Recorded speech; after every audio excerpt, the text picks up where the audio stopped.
Welcome you all this morning.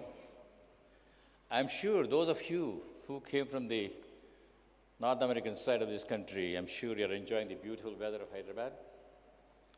On the day when Narendra Modi was designated as the Prime Minister of India, he called the President of India, Dr. Abdul Kalam, on the phone. And Dr. Kalam congratulated him and conveyed to him three messages. The first one was water availability for both urban areas and 600,000 plus villages of the country and for irrigation. He said that is needed.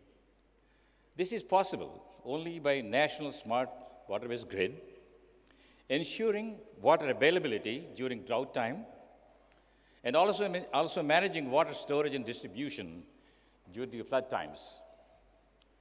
The other two pertain to creating employment to 64 million youth of India and achieving sustainable prosperity for the nation. If you think a little bit deeply about this, we can realize the importance of water-energy nexus in fulfilling the tasks behind these three messages that Dr. Kalam, the deceased soul of India, gave to the nation. He was a rocket scientist for this country, contributed a lot to the welfare of this country. I think it is the motivation that drives any one of us to do the things that we are passionate about. I emphasize the word passion. Perhaps Prime Minister Modi is motivated of these top priorities of his government. I was motivated at the age of 19 after I obtained my master's degree by a tall American professor, Frederick Erickson, who came as a visiting professor of sanitary engineering at the All India Institute of Hygiene and Public Health.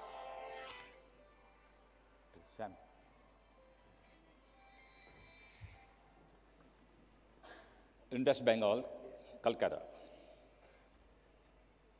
He didn't ask me any silly questions in the interview, but he inspired me, motivated me, and offered me a job at that institute to work on rural water supply and sanitation issues in real villages of Bengal. That same motivation led me to receive my PhD in the field of environmental sciences under the tutelage of a great American professor, Professor Hughley Kane at the Rutgers University. After obtaining my PhD in the field of environmental sciences, I worked in the field of environmental engineering and sciences for all my life thus far. It led me to Dr. Rajat Kumar in 2003. At that time, he was the district collector in the town I was born. We challenged each other to remediate the pollution of a man-made lake in Vijayanagaram, and we did. That's the greatness of this guy. Even before Honorable Modi has pledged to end open defecation, my dream was to eradicate open defecation even in a small village community near Vijayanagaram, where I was born. It was realized to me by a grant given by the Rotary International Foundation of $45,000, and 400 people were benefited. And I'm glad to inform you, last year at the Atlanta Rotary Convention, I mentioned that 85% of the people in that village stopped open defecation and started drinking safe drinking water. Come on, clap, guys, on that one. Give a clap. And also, that same motivation led me to meet a young man here sitting on the dais, Kalyan Chakravarti, Dana Kishore, and others. Mr. Kalyan Chakravarti's efforts resulted in a memorandum of understanding between the Metropolitan Water Reclamation District of Greater Chicago and the Environmental Protection Training and Research Institute. The Metropolitan Water Reclamation District has more than a century's experience and is constantly endeavoring to keep Lake Michigan, one of the largest freshwater lakes in the world, to be clean. I told Sri Kalyan Chakravarti yesterday, again, to take advantage of this memorandum of understanding and do his best to help Telangana to remediate the pollution of its lakes, rivers, and streams. The doors of the Metropolitan Water Reclamation District of Greater Chicago are always open to help EPTRI, GHMC, HMDA, TPCB, that is Telangana Pollution Control Board, and other agencies working towards keeping Telangana's water resources free from pollution. But they need to hurry up, as the MOU will expire next year, sir. So they have to renegotiate it. Of course, we leave the door open for them.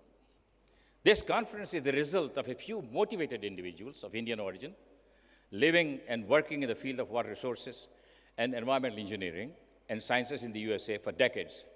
Commissioner Frank Avila of the Metropolitan Water District of Greater Chicago, who is among us today, has motivated these folks, and we requested him to be the chairman of this conference, which he obliged. Thank you, Frank. I thank all of our friends living abroad who have heeded our request and came here to participate in this conference by taking time off to share their knowledge with you.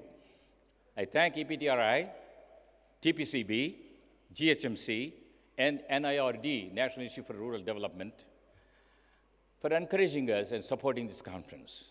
I hope that you will all be inspired and motivated today to do your best to keep your water resources safe and clean.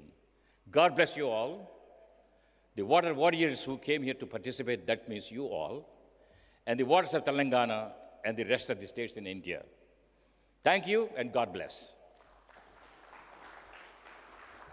Thank you, Dr. Tata. Now I request Commissioner